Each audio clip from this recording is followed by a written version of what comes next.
Hello दोस्तों, SH learning YouTube channel में आपका स्वागत है। आज हम धरती के नीचे छिपे एक ऐसे राज को समझने की कोशिश करेंगे जिसने भूविज्ञान यानी जियोलॉजी को हमेशा के लिए बदल दिया। हम सब ने स्कूल में पढ़ा है कि जमीन ठोस होती है, लेकिन क्या हो अगर मैं कहूं कि जिस जमीन पर हम खड़े हैं वो असल में टूटे हुए टुकड़ों का एक विशाल बेड़ा है जो एक गर्म चिपचिपे समंदर पर धीरे धीरे तैर रहा है।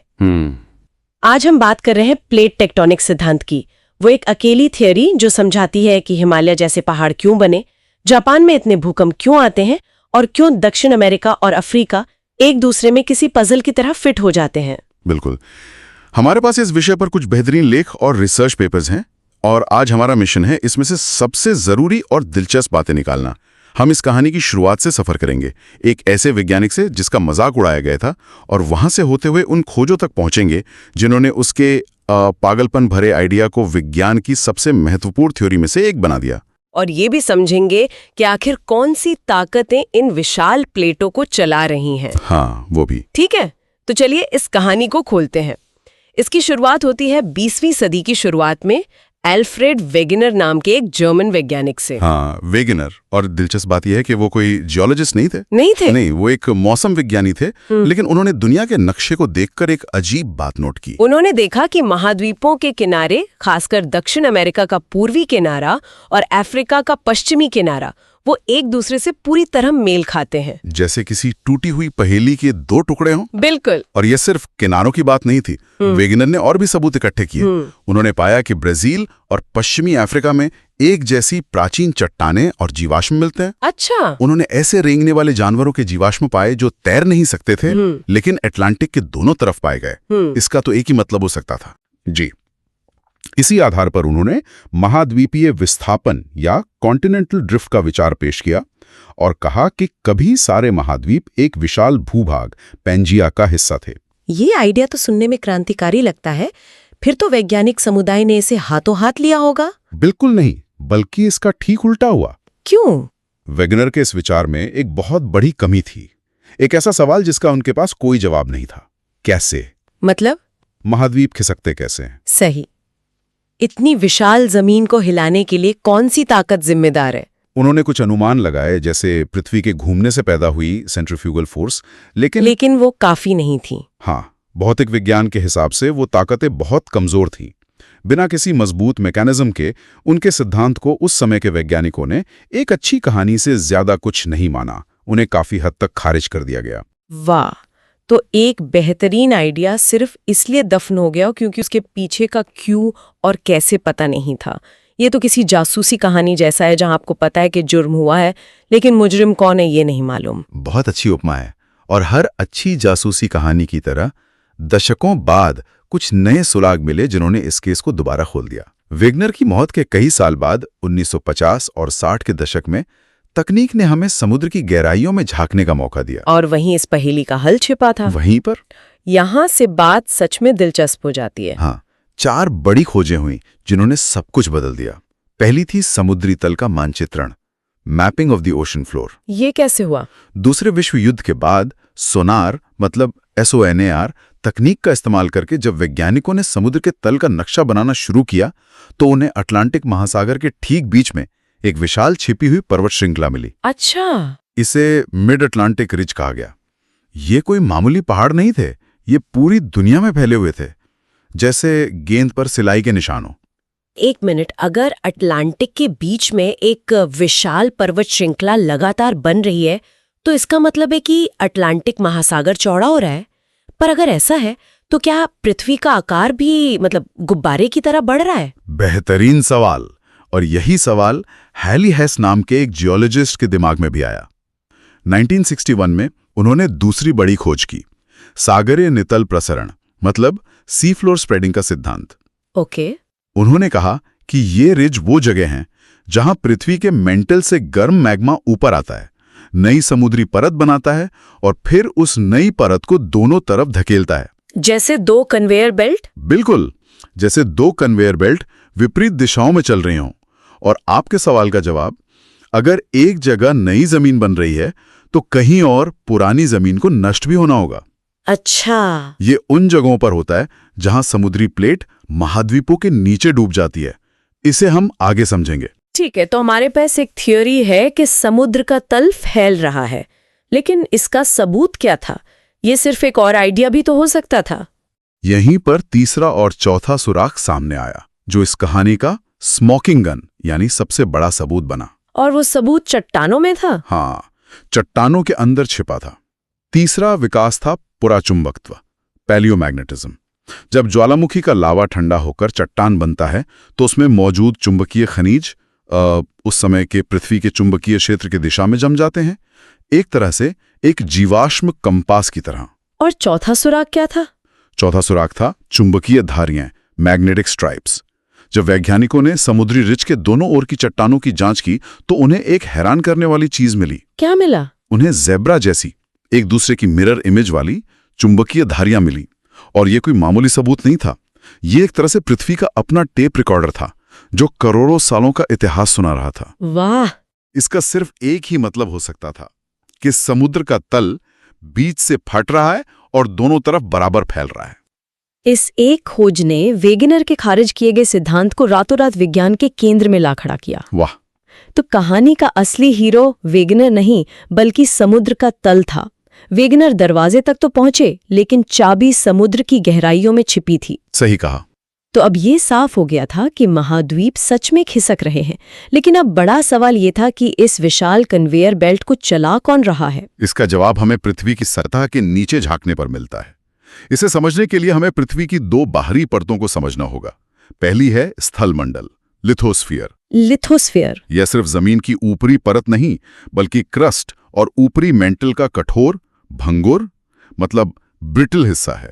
यही लिथोस्फीयर कई विशाल टुकड़ों में टूटा हुआ है, जिन्हें हम टेक्टोनिक प्लेट्स कहते हैं। और दूसरी परत छिलका है जो कई टुकड़ों में टूटा हुआ है, और ये छिलका एस्थेनोस्फीयर पर तैर रहा है, जो गर्म गाढ़े शहद जैसा है। ये एनालॉजी बहुत अच्छी है, अंडे का छिलका और शहद। हाँ, तो छिलका सख्त है लेकिन शहद बह सकता है, और यही बहाव छिलके के टुकड़ों को अपने साथ घुमाता है।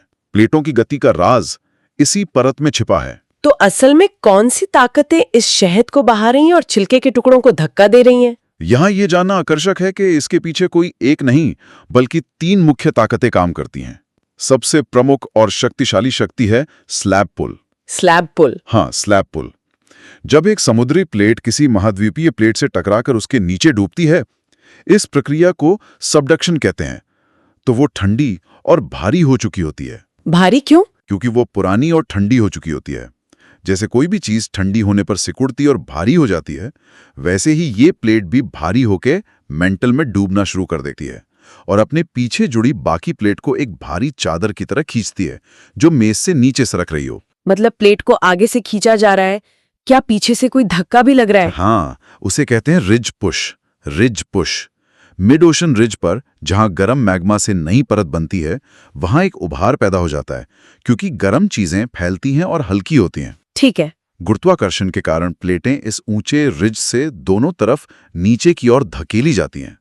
ये स्लैब पुल जितनी मजबूत नहीं है, लेकिन ये भी एक महत्वपूर्ण भूमिका निभाती है। और एक तीसरा आइडिया भी है जो इन सबसे पुराना है ना? जी, संवहन धाराएं, कन्वेक्शन करंट्स। ये विचार सबसे पहले आर्थर होम्स ने 1930 के दशक में दिया था, वेगनर के समय में ही। तो ये क्या है? पृथ्वी के कोर की जबरदस्त गर्मी से मेंटल यानी एस्थीनोस्फेयर में उबलते पानी की तरह धीमी गति की धाराएं बनती हैं।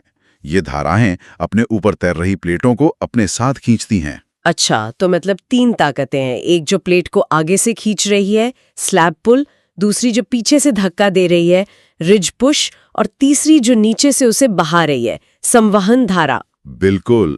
आज वैज्ञानिक मानते हैं कि ये तीनों ताकतें मिलकर प्लेटों को गति देती हैं। ये सिर्फ एक इंजन नहीं, बल्कि एक जटिल मशीनरी है। ठीक है, तो अब हमें पता है कि प्लेटें क्या है और वे क्यों चलती हैं। तो जब ये प्लेटें चलती हैं तो वे एक दूसरे से टकराती हैं, दूर जाती हैं या रगड़ खाती हैं। यहीं पर सारा एक्शन होता है ना? हाँ, भूकंप, ज्वालामुखी, पहाड़ सब इन्हीं जगहों पर बनते हैं। तो ये जगह कौन सी हैं? इन जगहों को प्लेट सीमाएं, प्लेट बाउंड्रीज कहते हैं, और ये तीन तरह की होती हैं। पहली है अपसारी सीमा या डाइवर्जेंट बाउंड्री। डाइवर्जेंट मतलब जहां प्लेटें एक दूसरे से दूर जाती हैं। सही। जैसा हमने देखा समुद्र में, यह मिड ओशन रिज पर होता है, जहां नई क्रस्ट बनती है। और जमीन पर ये रिफ्ट घाटियां बनाती हैं, जैसे पूर्वी अफ्रीकी रिफ्ट वैली। अच्छा, अफ्रीका वैली। हाँ, ये घाटी धीरे धीरे चौड़ी हो रही है और शायद लाखों साल बाद अफ्रीका का ये हिस्सा टूटकर एक नया महासागर बना देगा। और जहां प्लेटें दूर जाती हैं वहां उन्हें कहीं ना कहीं टकराना भी पड़ता होगा। सही। दूसरी ओर सबसे नाटकीय सीमा है अभिसारी सीमा, कन्वर्जेंट बाउंड्री, जहां प्लेटें एक दूसरे से टकराती हैं। इसके भी 3 प्रकार हैं। किस आधार पर? इस बात पर निर्भर करता है कि कौन सी प्लेटें टकरा रही हैं। पहला है महासागरीय महाद्वीपीय टकराव। इसमें भारी समुद्री प्लेट हल्की महाद्वीपीय प्लेट के नीचे डूब जाती है। इससे क्या होता है? इससे गहरी समुद्री खाइयां बनती हैं, जैसे दुनिया की सबसे गहरी जगह मरियाना ट्रेंच। और जब समुद्री प्लेट नीचे पिघलती है तो वो मैग्मा बनकर ऊपर उठती है और महाद्वीप पर ज्वालामुखी पर्वतों की श्रृंखला बनाती है। बिल्कुल, जैसे दक्षिण अमेरिका के एंडीज पर्वत। तो एंडीज पर्वत इसी टकराव का नतीजा है। और अगर 2 समुद्री प्लेटें टकराएं तो क्या होता है? वो है महासागरीय अभिसरण। इसमें भी एक प्लेट दूसरी के नीचे डूब जाती है और पिघला हुआ मैग्मा ऊपर आकर समुद्र के तल पर ज्वालामुखी बनाता है। और फिर समय के साथ ये ज्वालामुखी बढ़कर पानी से बाहर आ जाते हैं और ज्वालामुखी द्वीपों की एक घुमावदार श्रृंखला बनाते हैं, जिसे आइलैंड आर्क कहते हैं। जापान और फिलीपींस इसके बेहतरीन उदाहरण हैं। इसीलिए इन इलाकों को रिंग ऑफ फायर का हिस्सा कहते हैं। हाँ, इसी वजह से। और सबसे जबरदस्त टकराव तो तब होता होगा जब 2 महाद्वीपीय प्लेटें आमने सामने आती होंगी। हाँ, वो है महाद्वीपीय अभिसरण। इसे आप 2 कारों की आमने सामने की टक्कर जैसा समझ सकते हैं। चूंकि दोनों महाद्वीपीय प्लेटें हल्की और मोटी होती हैं, कोई भी आसानी से नीचे नहीं डूबती। तो वे कहाँ जाती हैं? वे टकराकर ऊपर की ओर मुड़ जाती हैं और विशाल पर्वत श्रृंखलाएं बनाती हैं। इसका सबसे बड़ा और सबसे प्रसिद्ध उदाहरण है हिमालय। अपना हिमालय। जी, जो लगभग 5 करोड़ साल पहले भारतीय प्लेट और यूरेशियन प्लेट के टकराने से बना था, और ये टक्कर आज भी जारी है। इसीलिए हिमालय आज भी हर साल कुछ मिलीमीटर ऊंचा उठ रहा है। अविश्वसनीय। और तीसरी सीमा एक तरह से साइड स्वाइप जैसी है, जहां प्लेटें बस एक दूसरे से रगड़ खाती हैं। बिल्कुल, उसे रूपांतरण सीमा, ट्रांसफॉर्म बाउंड्री कहते हैं। यहाँ प्लेटें एक दूसरे के समानांतर विपरीत दिशाओं में खिसकती हैं। यहाँ न तो क्रस्ट बनता है और न ही नष्ट होता है। लेकिन भूकंप तो आते होंगे? बहुत। इनके किनारे आपस में फंस जाते हैं और तनाव इकट्ठा होता रहता है। जब ये तनाव अचानक छूटता है तो उथले लेकिन बहुत विनाशकारी भूकंप आते हैं। इसका सबसे प्रसिद्ध उदाहरण है कैलिफोर्निया का सैन एंड्रियास फॉल्ट। ये सब कुछ एक बड़े स्केल पर सोचना ही दिमाग चकरा देता है। लेकिन अगर हम और भी जूम आउट करें तो इस लगातार चलने वाली प्रक्रिया का नतीजा क्या होता है? हमने वैगनर के एक विशाल महाद्वीप पेंजिया से शुरुआत की थी। ये एक चक्रीय प्रक्रिया का हिस्सा है जिसे सुपरकॉन्टिनेंट चक्र, सुपरकॉन्टिनेंट साइकिल कहते हैं। पृथ्वी के इतिहास में ऐसा कई बार हुआ है कि सारे महाद्वीप एक साथ जुड़कर एक विशाल सुपरकॉन्टिनेंट बने और फिर टूटकर अलग हो गए हैं। मतलब पेंजिया पहला नहीं था? नहीं, पेंजिया जिसके बारे में वैगनर ने बताया था, लगभग 20 करोड़ साल पहले टूटना शुरू हुआ था। लेकिन उससे भी पहले लगभग 1.1 अरब साल पहले रोडेनिया नाम का एक और सुपरकॉन्टिनेंट था। ये एक तरह का ग्रहीय नृत्य है जो अरबों सालों से चल रहा है। लेकिन इसमें एक और पहेली है। कुछ ज्वालामुखी जैसे हवाई द्वीप किसी भी प्लेट की सीमा से हजारों किलोमीटर दूर ठीक बीच में है। ऐसा क्यों होता है? ये तो नियमों के खिलाफ लगता है। ये एक बहुत महत्वपूर्ण सवाल है और इसका जवाब है हॉटस्पॉट। हॉटस्पॉट ये मेंटल में बहुत गहराई से उठने वाले मैग्मा के स्थिर स्तंभ, मतलब प्लूम्स हैं। आप इसे एक तरह का स्थायी ब्लो टॉर्च समझ सकते हैं जो मेंटल में एक ही जगह पर जल रहा है और लिथोस्फेरिक प्लेट उसके ऊपर से धीरे धीरे खिसक रही है। तो हवाई द्वीप इसी ब्लो टॉर्च के ऊपर से गुजरने वाली प्लेट का नतीजा है। बिल्कुल, प्रशांत प्लेट इस स्थिर हॉटस्पॉट के ऊपर से गुजर रही है। जैसे जैसे प्लेट खिसकती है, हॉटस्पॉट उसे एक जगह से जलाकर ज्वालामुखी बना देता है। फिर प्लेट और आगे खिसक जाती है और हॉटस्पॉट एक नया ज्वालामुखी द्वीप बना देता है। अच्छा, यही कारण है कि हवाई द्वीपों की पूरी श्रृंखला है, जिसमें जो द्वीप हॉटस्पॉट से सबसे दूर हैं वे सबसे पुराने और निष्क्रिय हैं, जबकि सबसे नया द्वीप आज भी सक्रिय ज्वालामुखी है। ये प्लेट की गति का सीधा सबूत है। और क्या होता है जब ये ब्लो टॉर्च किसी मोटी महाद्वीपीय प्लेट के नीचे होता है? तब स्थिति और भी विस्फोटक हो सकती है। इसका सबसे अच्छा उदाहरण है अमेरिका का येलोस्टोन हॉटस्पॉट। येलोस्टोन? यहाँ मोटी महाद्वीपीय क्रस्ट को भेदना मुश्किल होता है, इसलिए मैग्मा नीचे एक विशाल चेंबर में जमा होता रहता है, दशकों तक, सदियों तक। यहाँ विस्फोट बहुत कम होते हैं, लेकिन जब होते हैं तो वे विनाशकारी सुपर वॉल्केनो के रूप में होते हैं। Super volcano. हाँ, जो हजारों घन किलोमीटर राख और गैस वायुमंडल में फेंक सकते हैं और पूरे ग्रह की जलवायु को सालों तक प्रभावित कर सकते हैं। तो इन सब का क्या मतलब है? इसका मतलब ये है कि प्लेट टेक्टोनिक्स सिर्फ एक थ्योरी नहीं है, ये भूविज्ञान की एक भव्य एकीकृत कहानी है जो हमारे ग्रह की लगभग हर बड़ी भूविज्ञानिक विशेषता को समझाती है। ऊंचे पहाड़ों से लेकर गहरी समुद्री खाइयों तक और विनाशकारी भूकंपों से लेकर विशाल ज्वालामुखियों तक। जो विचार कभी एक मौसम विज्ञानी की कल्पना मानकर खारिज कर दिया गया था, वो दशकों के सबूतों के बाद आधुनिक विज्ञान का आधार बन गया। और ये हमें एक अंतिम विचार के साथ छोड़ जाता है। हम जानते हैं कि प्लेटें चलती हैं, लेकिन उन्हें चलाने वाली ताकतों, स्लैब पुल, रिज पुश और मेंटल कन्वेक्शन का सटीक संतुलन क्या है, ये आज भी सक्रिय शोध और बहस का विषय है। और सबसे बड़ा सवाल, क्या पृथ्वी हमारे सौरमंडल में अद्वितीय है? हमें मंगल और शुक्र जैसे ग्रहों पर भी प्राचीन टेक्टोनिक गतिविधि के कुछ संकेत मिलते हैं, लेकिन पृथ्वी ही एकमात्र ऐसा ज्ञात ग्रह है जहां आज भी सक्रिय प्लेट टेक्टोनिक्स है। ऐसा क्यों है? शायद इसका संबंध हमारे ग्रह पर मौजूद तरल पानी और उसके सही आकार से है, जो प्लेटों को गति करने के लिए जरूरी चिकनाई और गर्मी प्रदान करता है। ये समझना भविष्य के शोध के लिए एक बड़ी चुनौती है। देखने के लिए धन्यवाद। अगर आपको ये वीडियो पसंद आया तो कृपया लाइक, सब्सक्राइब और कमेंट करें।